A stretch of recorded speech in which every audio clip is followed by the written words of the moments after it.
Well, what is going on, everybody? Welcome everybody into NFL Week 14 of Mafia Bets on the Overreaction Buffalo Sports Network, presented by FanDuel. This is a Bills Mafia-based sports betting show where we will talk all about the Buffalo Bills matchup this weekend, give you the ins and the outs, the whys, the why nots for this week's betting lines and matchups, and why you should either hammer a bet or stay as far away from it as you possibly can. My name is Joe Miller. You can find me on Twitter at Joe Miller Wired, alongside my co-host, that guy right there, Dan Freddy. You can find him on Twitter at Buffalo Freddy. He is our professional sports gambler, and we appreciate all of his insight and all the stuff that he brings to this show, including the preparation of which he puts a ton of it into. We put a little work in. Just a little bit of work every single week. But please do us a favor. Please like, please subscribe, whatever platform you are consuming this presentation on right now, whether it's live on YouTube or in podcast form in post on Sunday morning. Please hit that like button, hit that subscribe button. But the Buffalo Bills, Dan, it's been a season. And last week you said that you weren't sure if you could trust them, and I agreed with you. And then they went out and did the thing last weekend, and now they're looking at an opponent this weekend that scares the hell out of me. I think there's parts of our opponent this week that scare the hell out of me, but I don't know. It's betting the Bills and like understanding what the Bills are doing has been one of the anomalies of the league this year. And of course, that's where we live. That's who we love, is the Bills, right? So let's figure that out. Everywhere I go, I get asked, obviously, about the Buffalo Bills and just the NFL in general, because I do podcasts. And I for the last several weeks, I'm at the point of the NFL is drunk. All the good teams are bad, or they just can't be consistent. There's like bad teams that are good. I mean, the freaking Bears are the number 1 seed in the NFC. I got theories on this. Okay, what do you got? It has to do with betting. Like the NFL wants parity.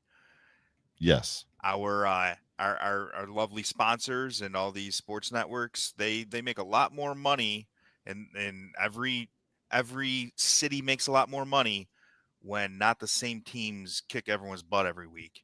And do you see what just happened in that UB game? I did not. The UB running this, like, basically at the end of the game, the UB wide receiver catches a deep bomb. He's running straight down the field wide open, and he like weirdly runs out of bounds, and the game goes under. And then there was like an internal investigation by the NCAA with a UB wide receiver. And it just kind of leads me to, I just think there's a lot more shady stuff going on in the world that the public will never know about that is causing so much weirdness. It's just, there's so much parody. There's so many like backhanded things. Right. But things that make you go, it's like government conspiracies. My take on government conspiracies is never about whether or not they're true or not true. It's about the fact that the government does just enough to make them believable. Like the government could come out and do and say things and be like, yeah, that's not a conspiracy. But they don't. They do just enough to be like, huh, is this a conspiracy? We're never going to know about any of these things. Never going to know. Some are there. Where there's smoke, there's fire. There's not always like a raging forest fire, but like there's some stuff that happens, and parody makes money for the big shots. You know, us as normal citizens line the pockets of the top, and the top manipulate everything in every way possible. So, but yeah, the Bills have been all over the place. You were talking about Bills Steelers there. Yeah. How about the first half of that game? Yeah, we dominated on the ground, but like, yeah, I can't trust the Bills, right? That statement was very true up until like 5 minutes into the third quarter. Right. Right. And then, I think and then the dams opened. As far one as of the things that I think is kind of happening right now is we talked before about Josh being Josh a little bit more, and all his handcuffs that he has on him and whatnot. I think he is kind of playing that backyard ball a little bit more, which needed to happen, but it's also causing our offense to make a little bit more dumb mistakes. I think they were playing under structure for so long. I mean, we're fumbling the ball a lot more. We're penalties left and right. We don't look disciplined at all. We have not for at least a month. Yeah, you're probably not wrong. That? Do we really think they don't practice? Do we really think they don't know what they're doing or the playbook? What would cause that? Like, well, they have been practicing as a skeleton crew. I mean, they haven't had even in practices all their bodies available. True, but I mean, it's like this time of year, they just every year for 5 years they've switched gears in some way, shape, Yeah. or form and look like a different football team, for better or Yeah. for worse. They Win, just win like, 6 in a row, 7 in a row, 8 in a row. Right. Yes. or they Yes. start changing things. It's almost like they're taking the regular season as a form of practice, I think, a little bit, to see Right. what will work for the playoffs. And at times we look terrible because we do something that looks stupid and it just doesn't work. But we don't see them pull that nonsense out in the playoffs. I No, they mean, just lose to the Chiefs in the yeah, we playoffs. haven't got it done, obviously, but we don't look like a fool. We don't look, outside that Bengals game after the DeMar situation in the snow, that was awful. Besides that, have we Yeah. ever really looked bad, like a really bad football team in the playoffs? No, not bad. That game No. was somewhat of an anomaly. But But let's do this. yeah, Go ahead. in the regular season, we somehow look bad often. Yeah. Yeah. Whether it's there's been a number of games where the wheels have come off as far as that goes since 2020 for sure. Why don't you recap us on how we did Bills versus Steelers, as well as where we're at on the season before we get into this week's picks? All right, so every week we got our main things I focus on, and then we add I in a love your little I bit on the love your bottom I right. love your fingered Yeah. green check marks. Apple is not my thing. We're new to Apple. Joe Miller has strong-armed me to become an Apple person. Okay. So we got the little check mark here. But anybody who sees me on social media, I do this all the time. I'm like, nick, nick, nick, on all the bets. Yep. We hit all these. And this one got a little close with Travion, but Actually, yes. For those that aren't watching live or watching the video, Dan hit on the overreaction. Stay away from Brock Purdy. The underreaction bet, Jacoby Brissett over 266.5, and then he hit on the hammer bet, Travion Henderson over 63.5. Go ahead. Which Travion caused me to lose my fantasy game last week. But yeah. So sorry to hear that, Joe. So sorry. But yeah, with Brock Purdy, that was pure weather. I mean, and we've got another situation this week where the weather, I think, plays into it, and you got a couple bad football teams, and we'll talk about the Browns in Tennessee. You've got bad football teams playing in the snow. That's an opportunity to make money betting, not how the public normally does. You don't take anything but a running back in that situation, or potentially maybe some anytime touchdowns for very obvious bruising players. But there's not going to be a lot of points. We did really well last week. In total, we are up 1,047.84 units off the initial 100 units that we started with. We had a couple somewhere along the lines here. We're going to see we hit a really nice parlay that was put in. Same game for the night game.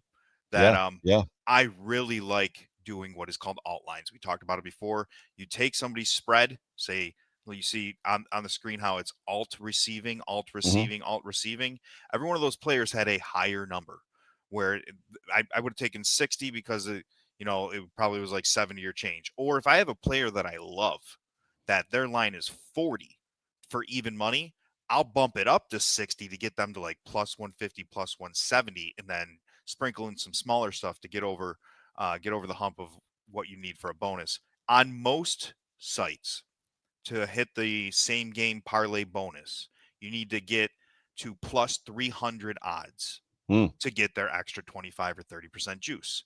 And here they offer almost for every primetime game a 30% bonus. And I take advantage of those to the best of my ability.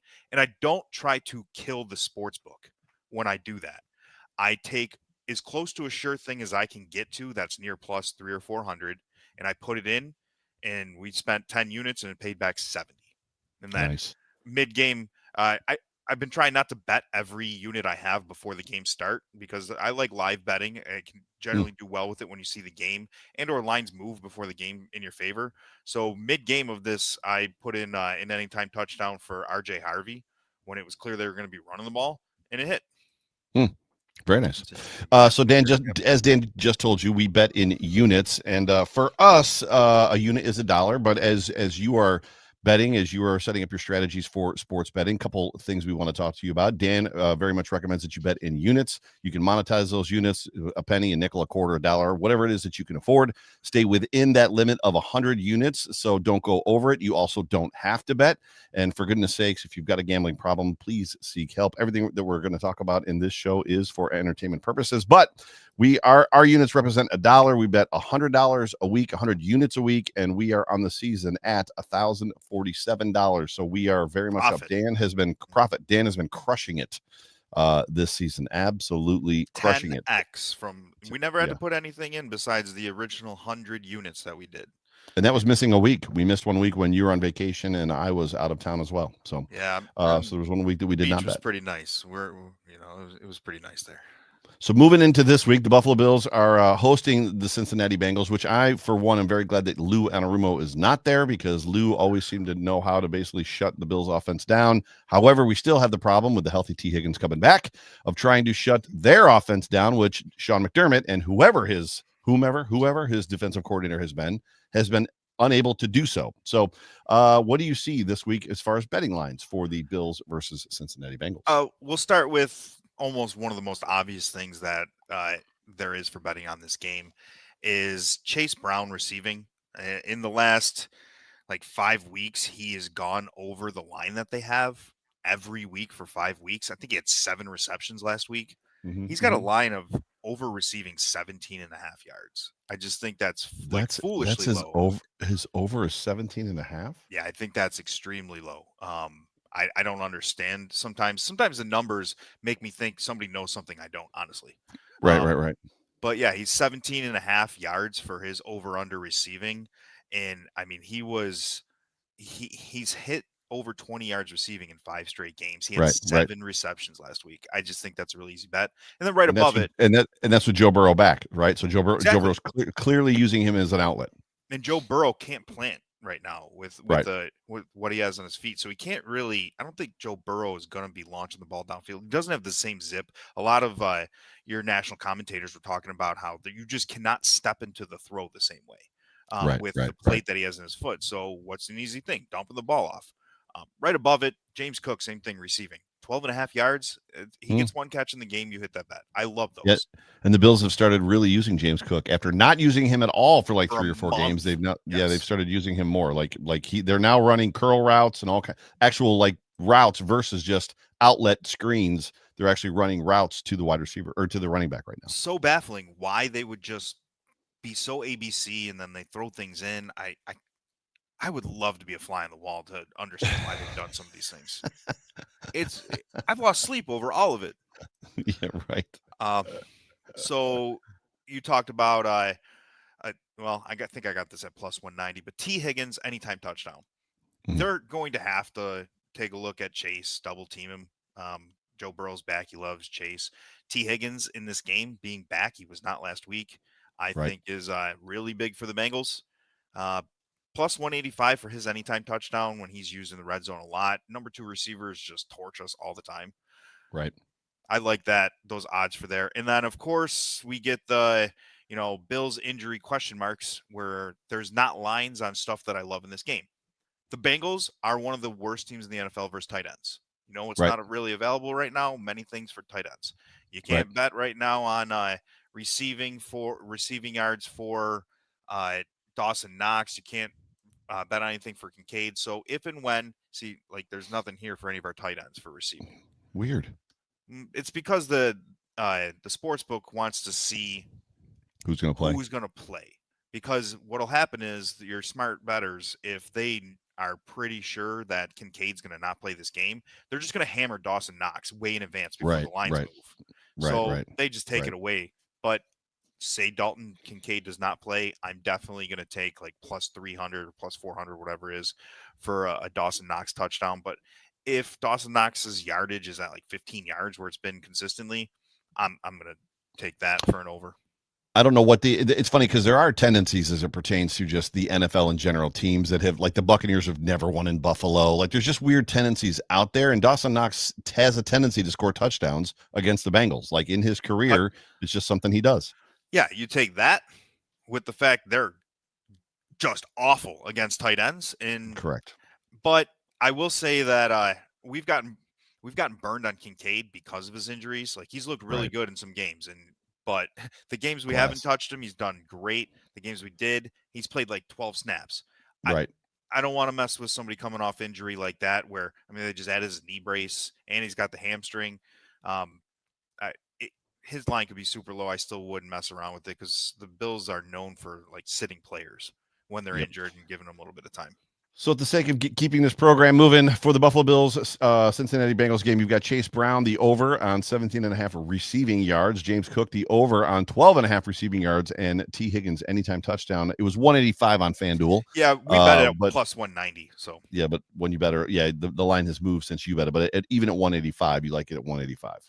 So now moving on to the overreaction bet of the week, which for the namesake of this network is the one that everybody is overreacting to, where the money's going. Dan wants to stay away from. Don't get bought or like pulled into the overreaction of everybody else. Dan is fading this player. Who you got?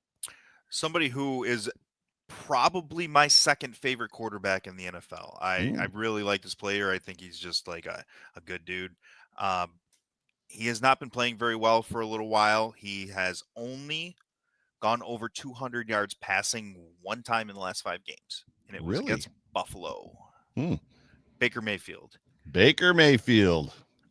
We've talked Baking about cookies. weather. Weather is a factor always, right? High chance of thunderstorms in Tampa Bay. In Tampa. And his over-under is 215.5 yards. They play New Orleans. The last time they played New Orleans, which was 5 or 6 weeks ago, he had 152 yards passing. Gotcha. So I'm taking the under on Baker Mayfield in like I said, in 5 games, his last 5 games, he's gone over 200 yards once, and it was versus us, and frankly, our passing defense is atrocious. So Gotcha. So you've got Baker Mayfield under 215.5 passing yards. The underreaction of the bet, which is the guy that nobody's thinking about that Dan loves this week. Who's the underreaction bet, Dan? my guess is half the people who hear this don't even know who this player is. I didn't know a lot about him. I've heard his name, but he's Benton Strange, tight end. Oh, all right. Yes, he just came back from injury. Jacksonville tight end.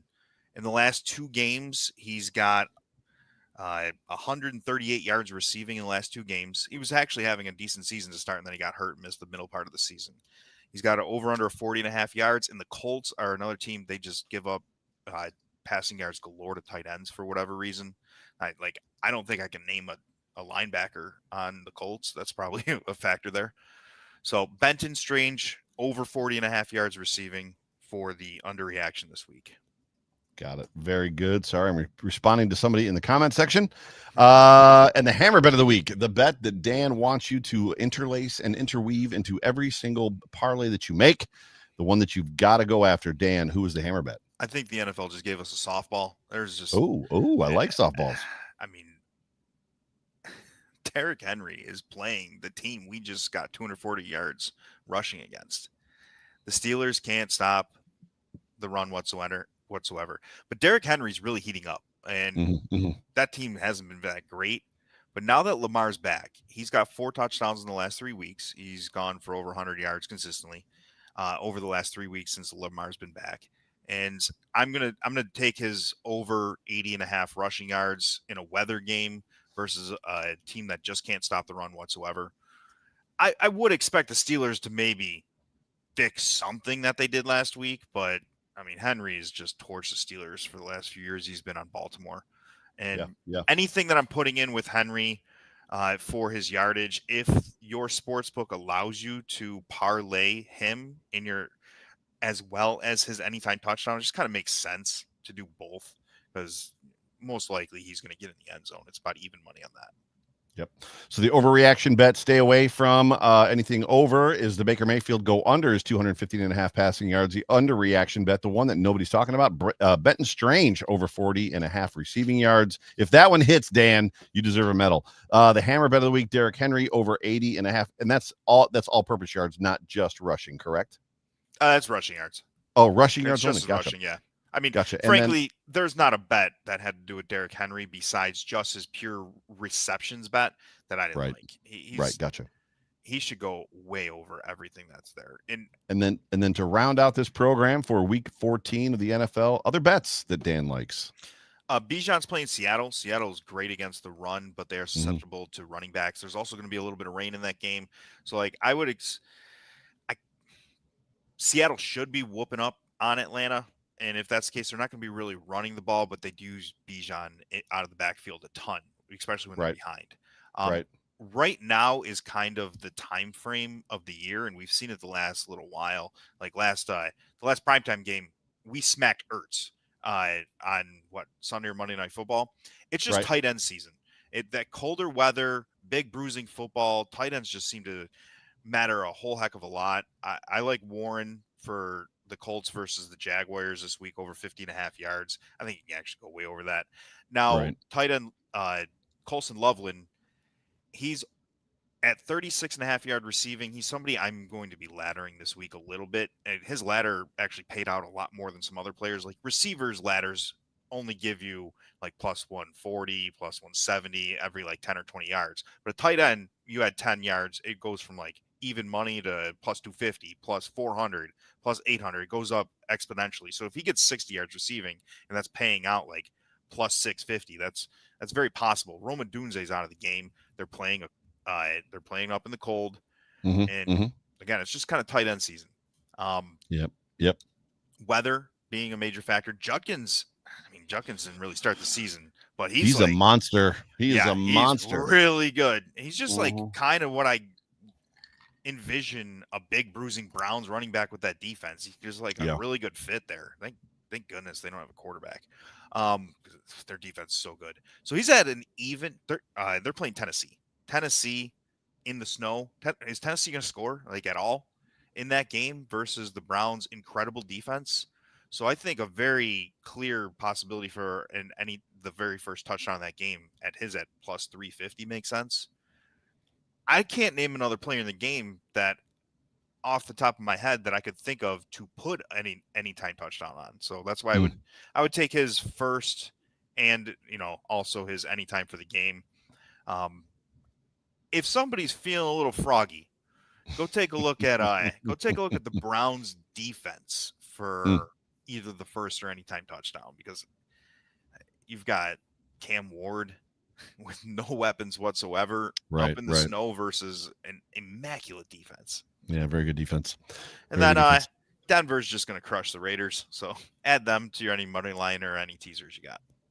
Gotcha. So to wrap all of this up for week 14, Bills versus Cincinnati, Chase Brown over 17.5 yards, or receiving, that is. James Cook over 12.5 receiving yards as well.